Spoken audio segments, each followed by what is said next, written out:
Oh, it's time already? Gee whiz. I need to do a better job when it comes to time. Right, guys? Because I know you guys are tired of it, right? Anywho, you know who it is. It's Zeus Cruz of Olympian Multimedia giving you another segment of Get Things Done. In this particular segment, we're going to be discussing business. And as you see on the whiteboard, we got 5 different points that we're going to go over very briefly.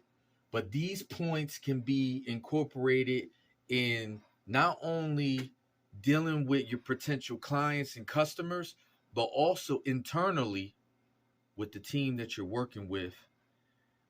These are just 5 guidelines that I go by personally that are really good business practices that you can go ahead and develop within yourself, and it will help you in better straits as far as like how you deal with your customers and how you conduct your business and makes it more functional and more organized, I guess you could say.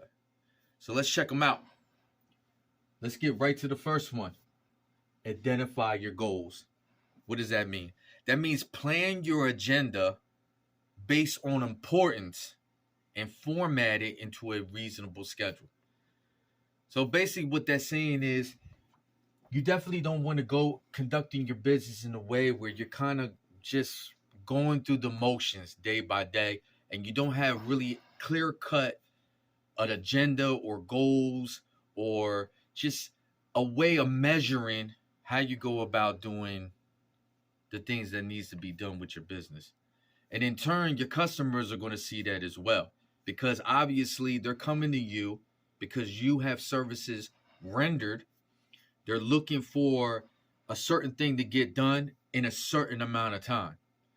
So if they're paying for the service, they definitely want it done in a reasonable time, whatever it is that they're looking you out for or coming to you for as far as your services that you provide. So you definitely want to, within your team, create that kind of structure in a way where it allows everyone to know their roles. So it allows you to go ahead and do what needs to be done. And like I said, a reasonable time, within a reasonable schedule. Second one, be proactive and consistent.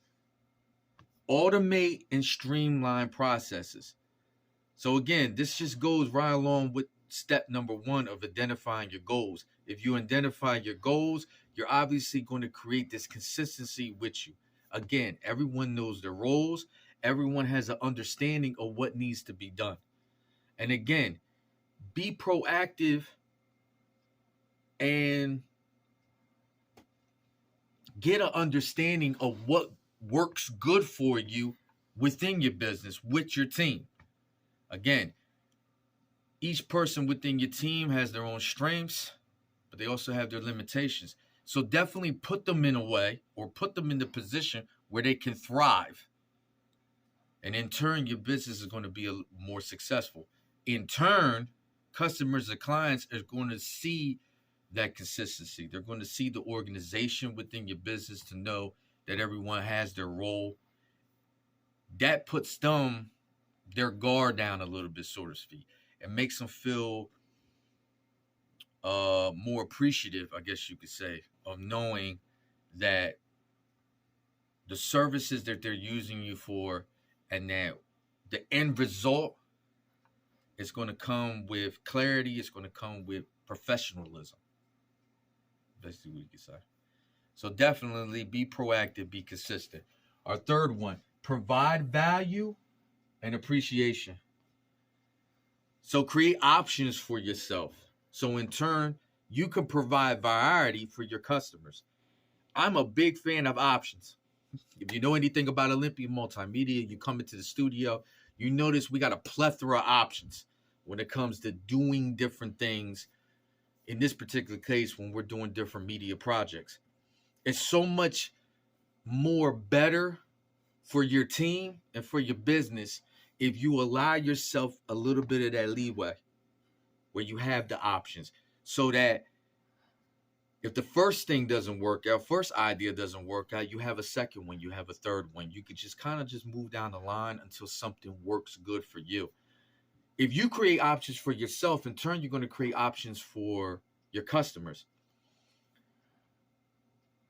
You got to understand that when it comes to business, you also have to be open to change. You got to compromise yourself to change, because especially if you're trying to expand your clientele, the ones that are coming to your dedicated customers, they might be inclined to be okay with whatever services you're providing. Whereas you're not going to really bring in new customers because they kind of see the way you're doing things is a little bit old fashioned.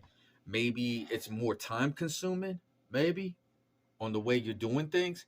Whereas they can go to this person over here and see that they can do it in a more, not just cost efficient, but just saving on time, because they created, back to number three,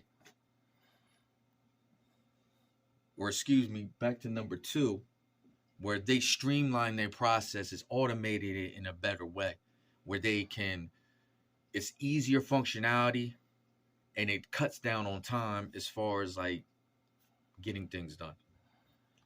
So provide value and appreciation is just appreciating what you have in place, making the most of it, but getting an understanding of you need to compromise, you need to change and stay with the times, because people's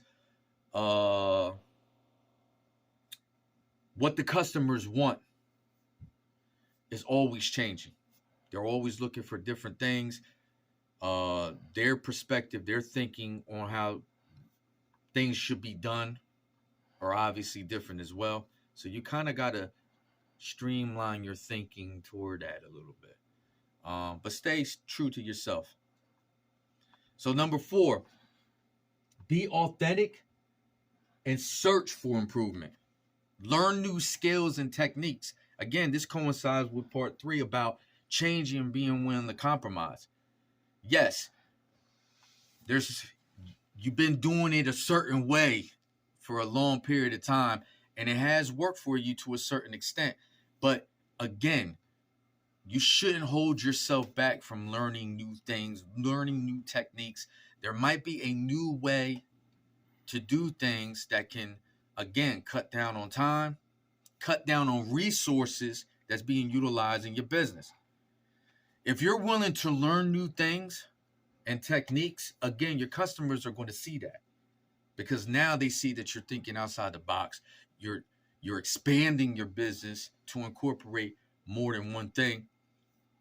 So again, your existing customers are going to appreciate that, but more so your new customers. Just the fact that word of mouth, they're going to go ahead and tell other people, and then they're going to be more inclined to work with you, with your business, and take a gamble with you to see what you can do.